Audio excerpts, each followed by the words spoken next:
Welcome back to EEC Podcast, everyone. This is the 24th edition of EEC Podcast, and I'm Alia, who will be your host for today's podcast. But I'm not alone for today's edition, as I'll be accompanied by a very remarkable guest. Please welcome Muhammad Fahri Irfandi Dewantara to the stage. Well, we're so happy to have you here, Fahri, and thanks for agreeing to come to the EEC Podcast. How do you do, Fahri? How have you been doing for this past few months? Okay, so hello Alia. How do you do? Great. So, thank you so much for inviting me to this 24th edition of the EEC podcast. Well, if you ask me what I've been up to lately, honestly, my schedule has been pretty packed. But on the other hand, well, you know the drill, just dealing with the college assignment and projects. But on the other hand, I've also been busy with my new responsibility in my campus organization. So yeah, I can say busy but fun.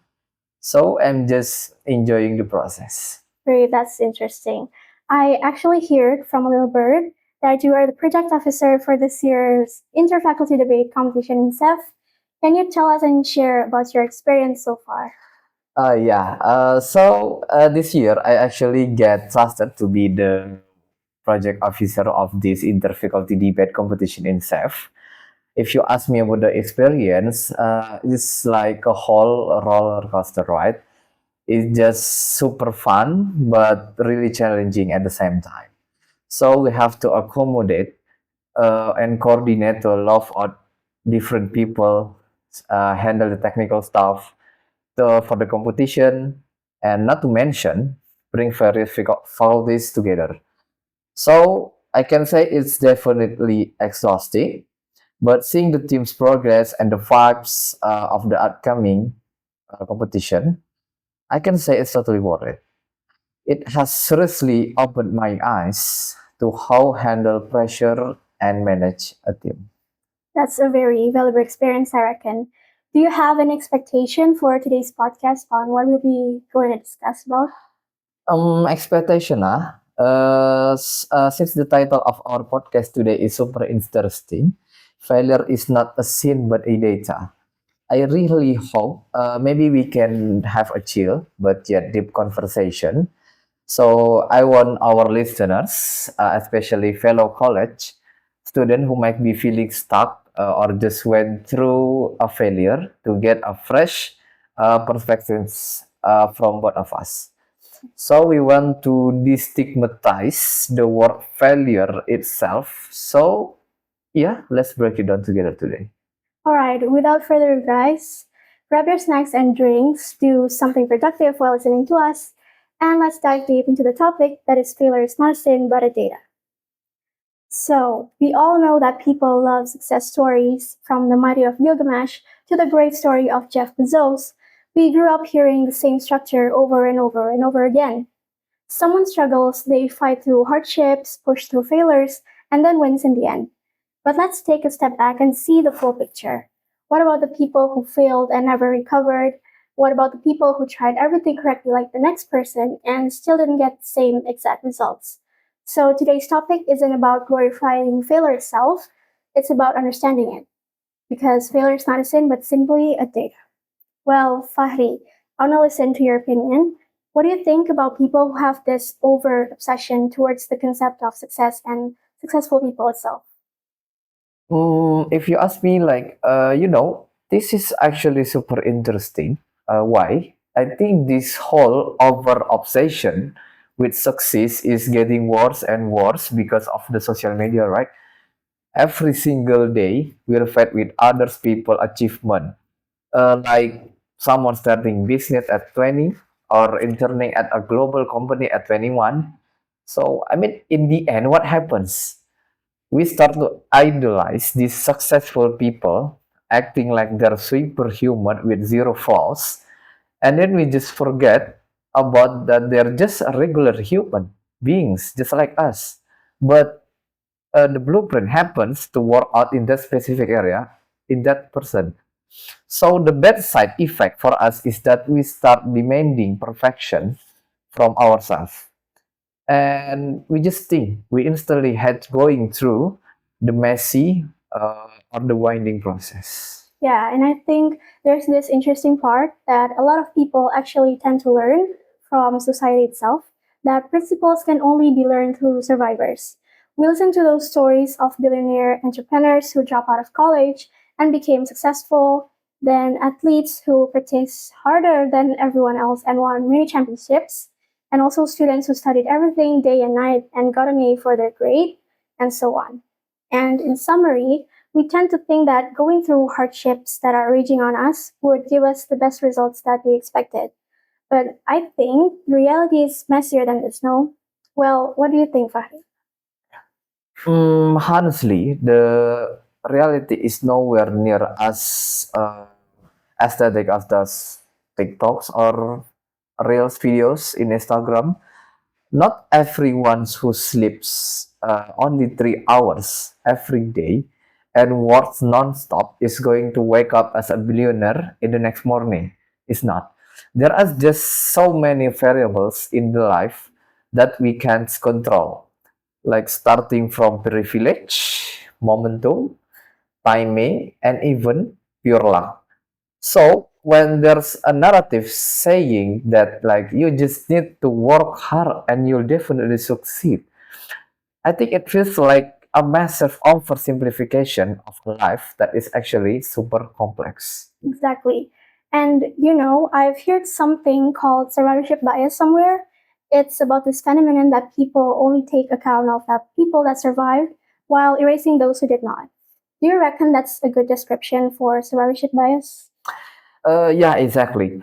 I mean, like, that is a spot definition of survivorship bias, I think. To put it simply, we only focus on the handful of people who survive the storm, and then we just turn them into the general standard. I mean, like, in reality, there are thousands of people who did the exact same thing, but when like work just as hard as he do, but they still sang because of that very same storm. But since the ones who sang don't get interviewed by the media and don't write books about himself, we just completely overlook their existence. Great. Hearing that makes me wonder, do you think there's at least some connection between survivorship and the stories of success that people hear about? So the connection is literally incredibly close.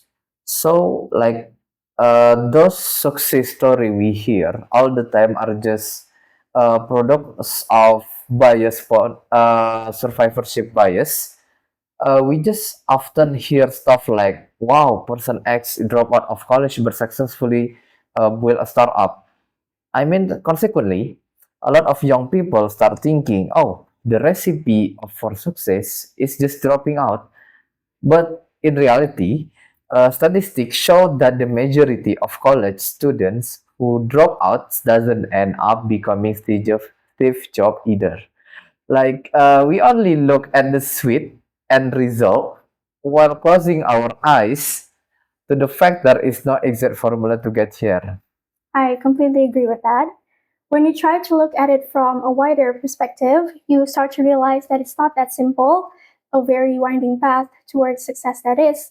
Just because people have this kind of heroic story in their successful end of journey doesn't mean it can be applied to us. Don't you agree? Yes, I very agree, completely agree. Okay. I think there's not a lot of people that talk about this. It's about failed failures. Do you think there's in between this phenomenon and how stories of great people tend to end in a successful heroic comeback story? Yeah, actually, exactly. It's like we are completely starved for a heroic comeback story, just like those Hollywood movies where the main characters loses halfway through, but then suddenly wins dramatically at the end. Whereas in the real world, there are types of failures where, well, I can say you just fail. There's no instant plot twist afterward, but strangely, our society views that failure doesn't end in a success as something taboo to talk about. Like, even though that's where the actually reality of life lies. Exactly. I feel like we are all trapped in narrative fallacy, right? We constantly force every event in our lives to have this dramatic plot twist that ends in massive success. But in reality, a lot of people fall, get back up, and end up walking in the completely wrong direction. Or worse, they fall and they just stay there. But what's interesting is that some of the best lessons come from tragic characters or real life figures who failed completely. There's so much meat in their stories. Why do you think we are so afraid to analyze these total failure stories? Even though, statistically speaking, they provide much more realistic data for us to learn from. Okay, so if you ask me, why do you think why we are so afraid to analyze this total failure story? Because analyzing a total failure forces us to look in the mirror and admit that something was actually wrong with ourselves or maybe our strategy in life. Like, it's actually our ego rejecting it. So we feel more comfortable listening to success fairy tales that let us daydream rather than looking at failure data that force us to think hard and reevaluate ourselves. But yet, from a scientific or statistical standpoint, figuring out why something fail actually give us very clear warning sign about which path we should never cross again. Spot on. And that's bring us to the core of our topic today. Most of us view failure as a shameful secret that we need to bury deep down. We completely forget that failure is actually just important data as success. Like, seriously, when we fail, it's just the universe's way of saying, hey, the specific path didn't work, time to reevaluate. But because we aren't open minded enough, we focus entirely on the embarrassment rather than the analysis. Now, speaking of analyzing mistakes, since you're the project officer for the interfaculty debate competition itself, I'd like to ask a question regarding debates. So, in debate, you lose rounds, your cases get destroyed, and you have to evaluate. At that point, too, from your experience, how can we build a healthy mindset to look at our personal failures objectively as raw data instead of treating them like the end of the world? So, in my experience in the debate war, this kind of thing is just like a daily routine in debate. Imagine having to rack your brain to build an argument with only 15 minutes to preparation that argument, but and then during the rounds, your argument just completely destroyed by the opponents until the flaws are glaringly obvious. If you ask me, does it hurt? Well, at first, yes, definitely, because we're just only humans. But in debate, we are trying to instantly switch our mindset right after the round. So every round, we must change our mindset. How do we do that? We have to learn to separate ego from the case. So when the educator says our case was bad, it doesn't mean we are personally stupid or failure. They are simply judging that the case that we brought that day on that rounds just wasn't solid enough. So once you can detach your identify from the result, you won't take it personally anymore. So you'll just immediately open your notes, find out where your argument leak, and fix them for the next round. I mean, like, that's the exact concept we should apply to everyday life.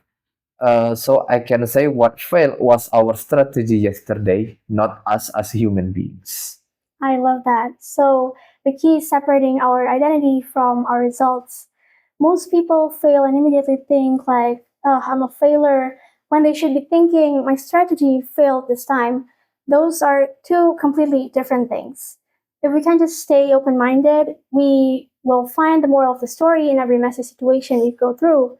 We don't have to wait until we are widely successful to start learning. Even from the absolute wins, we can gather data to make sure we don't make the same mistake twice. Well, time really flies when the conversation gets real.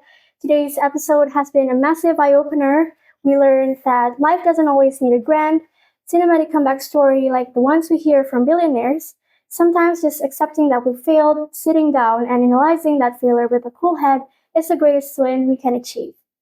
Remember, everyone, failure is not a sin, it's simply data that helps you navigate towards a better direction. Thank you so much, Fahri, for your time and all these incredible insights today. Best of luck with the inter-faculty debate competition itself, and I hope all your projects go smoothly this year. So, okay, so you're welcome, Alia. Thank you for giving me the space for this awesome discussion, and thanks a lot for the wishes for the FDC competition. Hopefully, everything goes smoothly, and everyone listening out there, just remember, give yourself some grace. I mean, it's totally fine if your strategy didn't work on today. You don't need to rush into having a mind-blowing comeback story just on that Hollywood movies. You just chill, grab a piece of paper, write down that failure as a new data for tomorrow morning. Well, maybe that's all for me. Stay sane, guys, and thank you. Thank you, Fahri. And to all of our listeners, thank you so much for hanging out with us for this 24th edition of the EEC Podcast. Hopefully, after listening to this episode, we can all be a bit more at peace with our mistakes and start looking at setbacks from a completely different perspective. Don't worry about the noise out there. Just focus on the little data points you're collecting in your own unique journey. I'm Alia signing off. Stay open minded, stay productive, and we'll catch you in the next one. Bye.